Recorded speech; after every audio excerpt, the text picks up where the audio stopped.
The other feature I'm going to show you, which everyone's very interested in, is setting up the app control.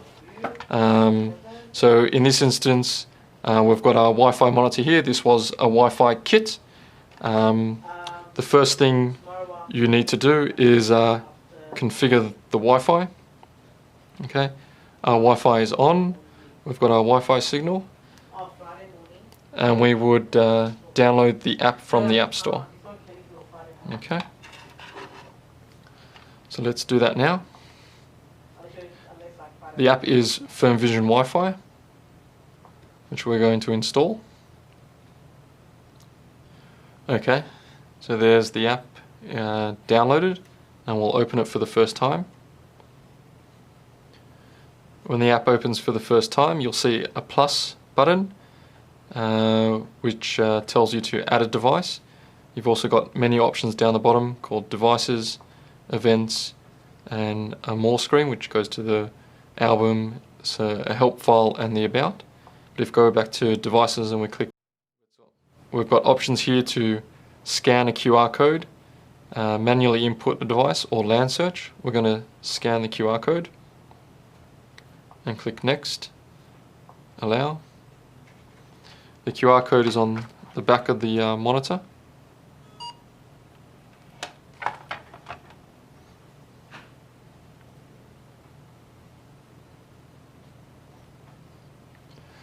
So then it comes up with a description saying enter the Wi-Fi settings and confirm that it shows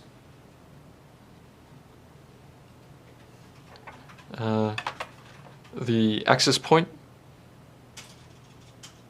symbol, which it does, and we click successfully reset.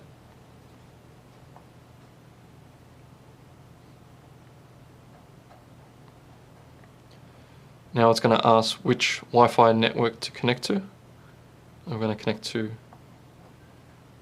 the tech room, and we're going to input the Wi-Fi password.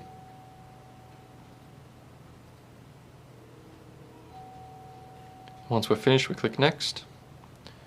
Now what it's going to do is it's going to send the Wi-Fi credentials to the monitor, which appears to have been sent. So now it's the Wi-Fi monitor is attempting to connect to the Wi-Fi router, and you can see the app is waiting for the device to turn online.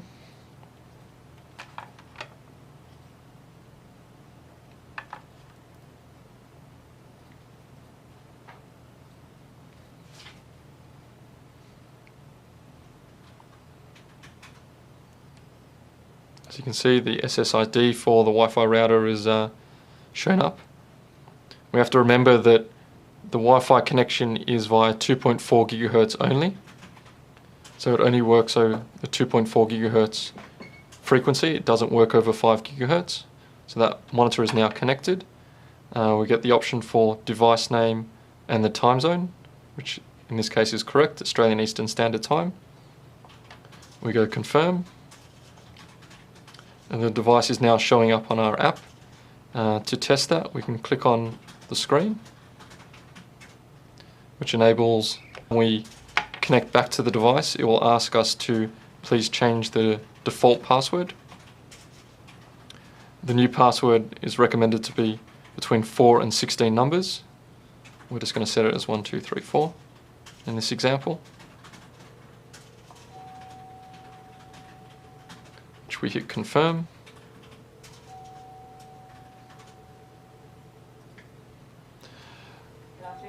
So there you go. I've got video and audio communication.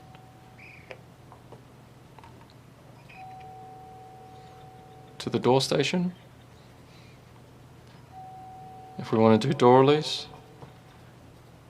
we can type the device password and press unlock. Or alternatively, we can set up one touch pin unlock, which is set up here to on. 1, 2, 3, 4, confirm.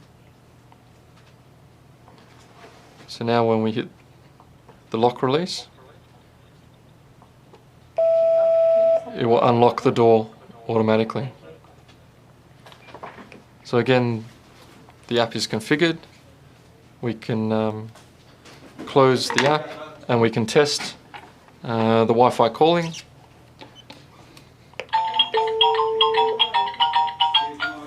Calling the monitor. The app wakes up. We answer it. We get audio and video communication. Hello, hello, hello. And when we want to do door release, for lock 1, door release for lock 2. And when we're finished, we press the red button to hang up. We can also call back the door station. If we just click on the picture itself. There we go, we've got video communication. Click the button to get audio communication. And do door release.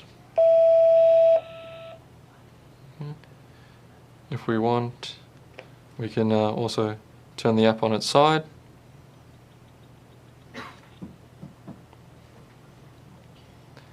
Other features are speaker. We can take a picture if need be.